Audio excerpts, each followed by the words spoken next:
राधे राधे। आप सभी का हमारे चैनल पर स्वागत है। आज हम श्री सत्यनारायण भगवान की कथा के बारे में जानेंगे। इसके साथ साथ भगवान की पूजा के लिए क्या क्या सामग्री चाहिए होती है उसके बारे में जानेंगे तथा पूजा विधि कैसे की जाती है इसके बारे में भी जानेंगे। सबसे पहले सामग्री के लिए केले के खम्भे लें, पंच पल्लव, कलश, पंचरल, चावल, कपूर, धूप, पुष्पों की माला, श्रीफल, ऋतुफल, अंगवस्त्र, नैवेद्य, कलावा, आम के पत्ते, यज्ञोपवीत वस्त्र, गुलाब के फूल, दीप, तुलसी दल, पान, पंचामृत, दूध, दही, घी, शहद, शक्कर, केसर तथा बंदरवार और चौकी लें। श्री सत्यनारायण व्रत की पूजा विधि इस प्रकार से है। व्रत करने वाला पूर्णिमा व संक्रांति के दिन प्रातः अथवा सायंकाल को स्नान आदि से निवृत्त होकर पूजा स्थान में आसन पर बैठकर श्रद्धापूर्वक श्री गणेश, गौरी, वरुण, विष्णु आदि सब देवताओं का ध्यान करके पूजन करें और संकल्प करें कि मैं श्री सत्यनारायण स्वामी का पूजन तथा कथा श्रवण सदैव करूँगा। पुष्प हाथ में लेकर नारायण का ध्यान करें। यज्ञोपवीत पुष्प, धूप, नैवेद्य आदि से युक्त होकर स्तुति करें। हे भगवान, मैंने श्रद्धापूर्वक फल, जल आदि सब सामग्री आपको अर्पण की है, इसे स्वीकार कीजिए। मेरा आपको बारंबार नमस्कार है। इसके बाद श्री सत्यनारायण जी की कथा का श्रवण करना चाहिए। श्री सत्यनारायण व्रत की कथा, पहला अध्याय। एक समय नैमिषारण्य तीर्थ में सौनकादि 88,000 ऋषियों ने श्री सूत जी से पूछा, हे प्रभु, इस कलयुग में वेद विद्या रहित मनुष्य को प्रभु भक्ति किस प्रकार मिलेगी और उनका उद्धार कैसे होगा? इसलिए हे मुनि, ऐसा कोई तप कहिए जिससे थोड़े समय में पुण्य प्राप्त होवे तथा मनोवांछित फल मिले। वह कथा सुनने की हमारी इच्छा है। सर्वशास्त्र ज्ञाता श्री सूत जी बोले, हे वैष्णवों में पूज्य, आप सबने प्राणियों के हित की बात पूछी है। अब मैं उस श्रेष्ठ व्रत को बताता हूँ जिस व्रत को नारद जी ने लक्ष्मी नारायण से पूछा था और लक्ष्मीपति ने मुनि श्रेष्ठ नारद से कहा था, सो ध्यान से सुनो। एक समय योगीराज नारद जी दूसरों के हित की इच्छा से अनेक लोकों में घूमते हुए मृत्युलोक में आ पहुँचे। यहाँ अनेक योनियों में जन्मे हुए प्राय सभी मनुष्य को अपने कर्मों द्वारा अनेकों दुखों से पीड़ित देखकर सोचा, किस यत्न के करने से निश्चय ही प्राणियों के दुखों का नाश हो सकेगा। ऐसा मन में सोचकर विष्णु लोक को गए। वहाँ श्वेत वर्ण और 4 भुजाओं वाले देवों के ईश नारायण को देखकर स्तुति करने लगे, हे भगवान, आप अत्यंत शक्ति से संपन्न हैं। मन तथा वाणी भी आपको नहीं पा सकती। आपका आदि मध्य अंत नहीं है। निर्गुण स्वरूप, सृष्टि के आदिभूत व भक्तों के दुखों को नष्ट करने वाले हो, आपको नमस्कार है। नारद जी से इस प्रकार की स्तुति सुनकर विष्णु भगवान बोले, हे मुनि श्रेष्ठ, आपके मन में क्या है? आपका किस काम के लिए यहाँ आगमन हुआ है? निसंकोच कहिए। तब नारद मुनि बोले, मृत्युलोक में सब मनुष्य जो अनेक योनियों में पैदा हुए हैं, अपने अपने कर्मों के द्वारा अनेक प्रकार के दुखों से दुखी हो रहे हैं। हे नाथ, मुझ पर दया रखते हो तो बतलाइए कि उन मनुष्य के सब दुख थोड़े से प्रयत्न से कैसे दूर हो सकते हैं। श्री भगवान जी बोले, हे नारद, मनुष्य की भलाई के लिए तुमने बहुत ही अच्छी बात पूछी है।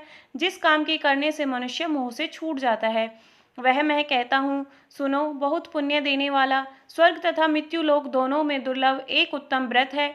आज मैं प्रेमवश होकर तुमसे कहता हूँ, सत्यनारायण का यह व्रत अच्छी तरह विधि पूर्वक करके मनुष्य आयु पर्यंत यहाँ सुख भोगकर मरने पर मोक्ष को प्राप्त होता है।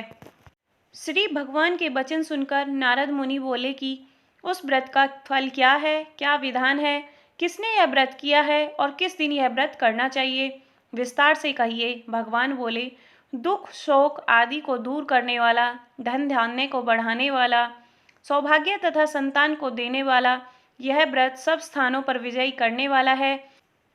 भक्ति और श्रद्धा के साथ किसी भी दिन मनुष्य श्री सत्यनारायण की प्रातःकाल के समय ब्राह्मणों और बंधुओं के साथ धर्मपरायण होकर पूजा करें।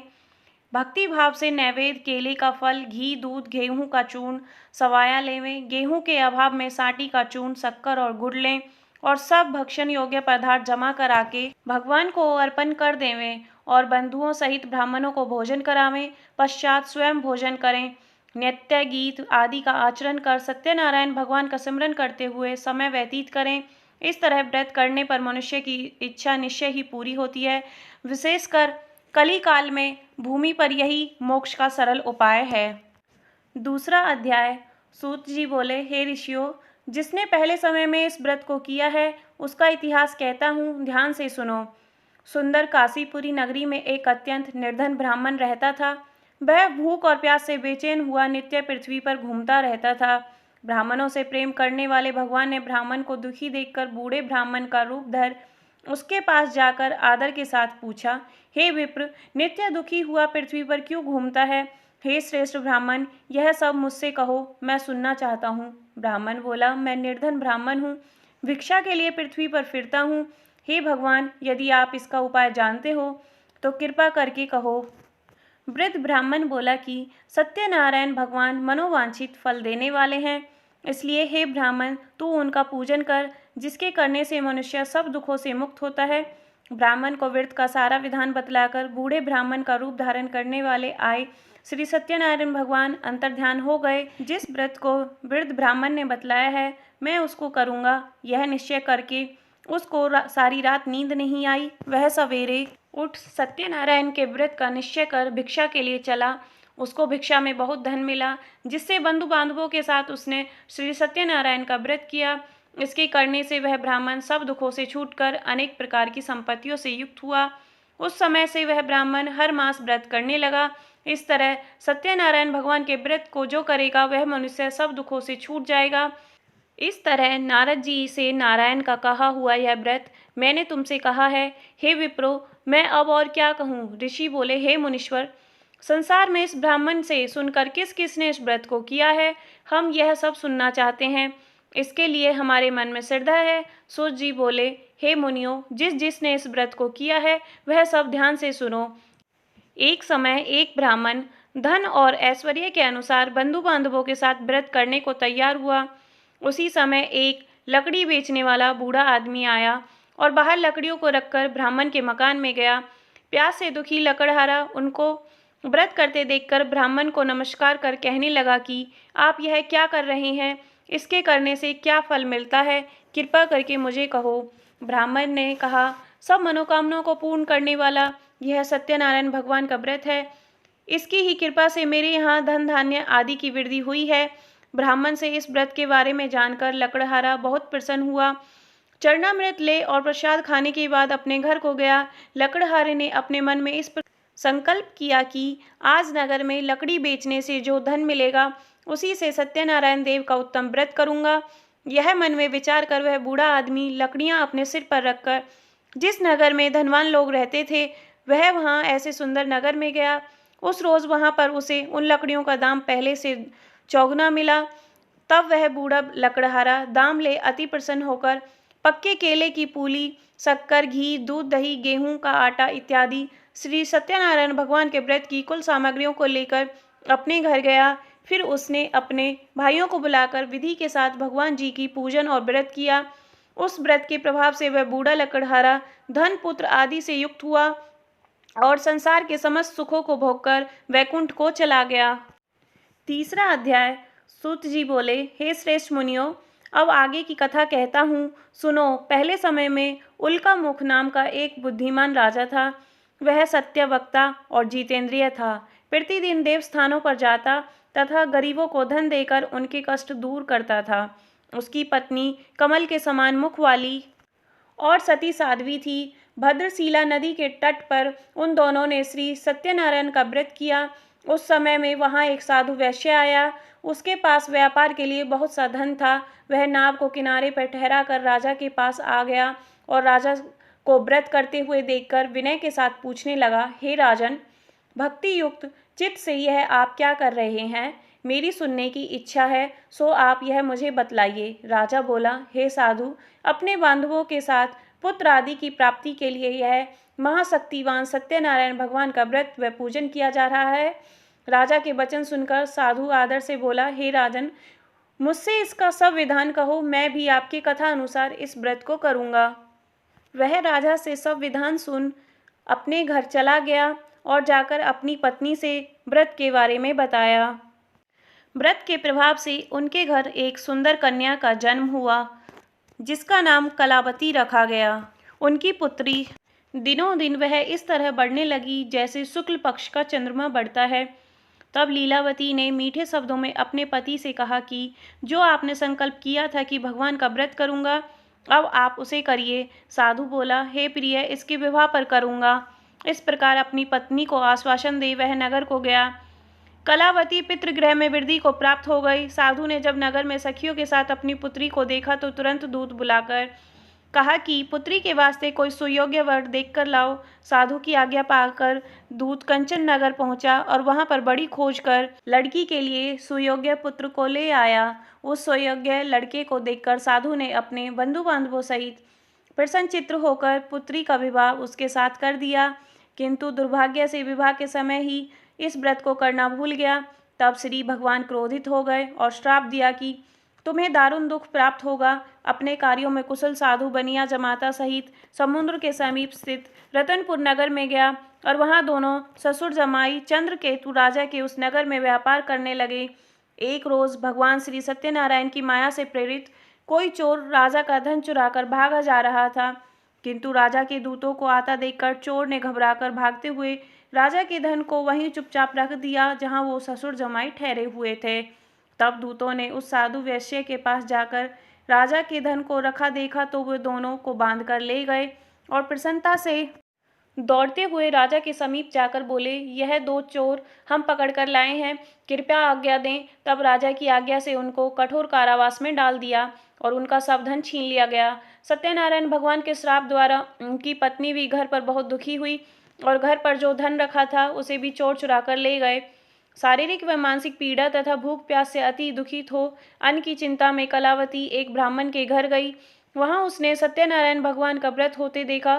फिर कथा सुनी और प्रसाद ग्रहण कर रात को घर आई। माता ने कलावती से पूछा, हे पुत्री, अभी तक कहाँ थी? तब पुत्री ने बताया, एक ब्राह्मण के घर श्री सत्यनारायण भगवान का व्रत देखा है। कन्या के वचन सुनकर लीलावती भगवान के पूजन की तैयारी करने लगी। लीलावती ने परिवार और बंधुओं सहित श्री सत्यनारायण भगवान का पूजन किया और वर मांगा कि मेरे पति और दामाद शीघ्र घर आ जावें। साथ ही प्रार्थना की कि हम सबका अपराध क्षमा करो। श्री सत्यनारायण भगवान इस व्रत से संतुष्ट हो गए और राजा चंद्रकेतु को स्वप्न में दर्शन देकर कहा कि हे राजन, दोनों वैश्यों को प्रातः ही छोड़ दो और उनका सब धन जो तुमने उनसे ग्रहण किया है दे दो, नहीं तो मैं तेरा धन, राज्य, पुत्र आदि सब नष्ट कर दूंगा। राजा से ऐसे वचन कहकर भगवान अंतर्ध्यान हो गए।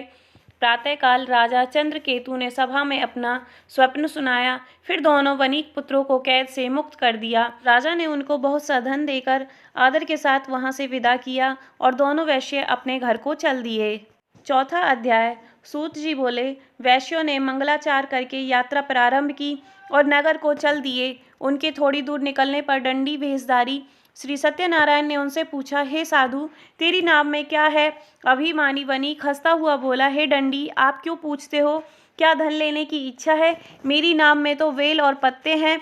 वैश्य का कठोर वचन सुनकर भगवान ने कहा, तुम्हारा वचन सत्य हो। दंडी ऐसा कहकर वहां से दूर चले गए और कुछ दूर जाकर समुद्र के किनारे बैठ गए।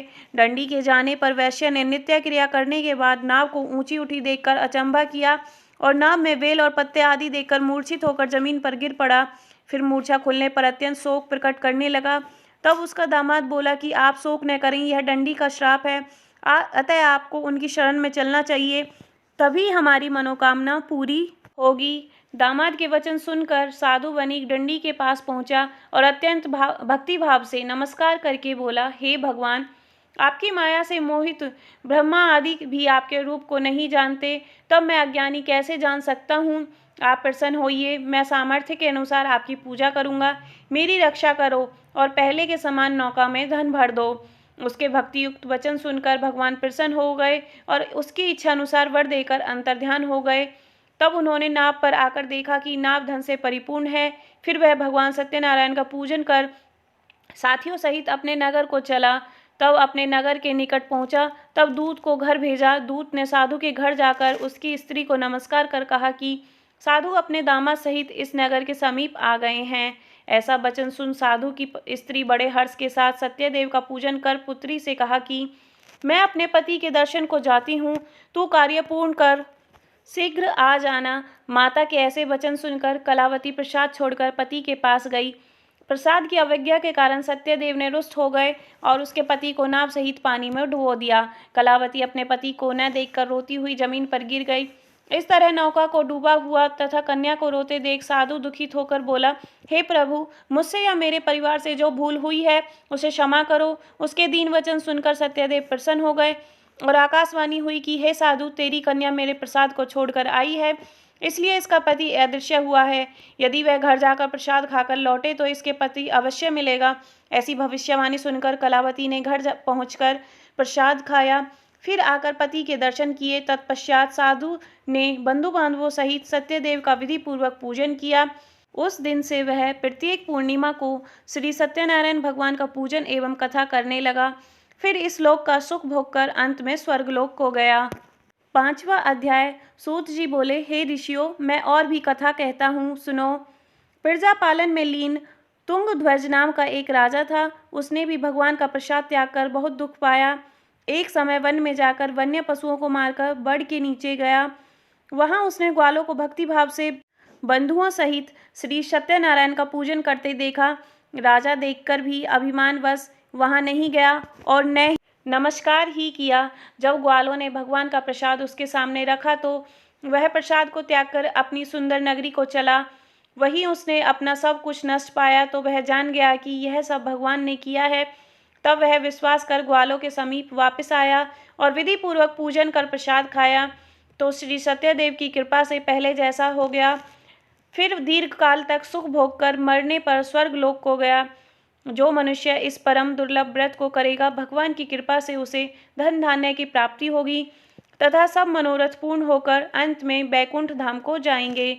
जिन्होंने पहले इस व्रत को किया है, अब उनके दूसरे जन्म की कथा कहता हूँ। वृद्ध सतानंद ब्राह्मण ने सुदामा का जन्म लेकर मोक्ष को पाया। उल्का मुख नाम का एक राजा दशरथ होकर वैकुंठ को प्राप्त हुआ। साधु नाम के वैश्य ने मोरध्वज बनकर अपने पुत्र को आरे से चीरकर मोक्ष को प्राप्त किया। महाराज त्वंगध्वज ने स्वयं भू होकर भगवान से भक्ति युक्त कर्म कर मोक्ष प्राप्त किया। इस प्रकार श्री सत्यनारायण व्रत की कथा समाप्त होती है। बोलिए श्री सत्यनारायण भगवान की जय। कमेंट बॉक्स में राधे राधे जरूर लिखें।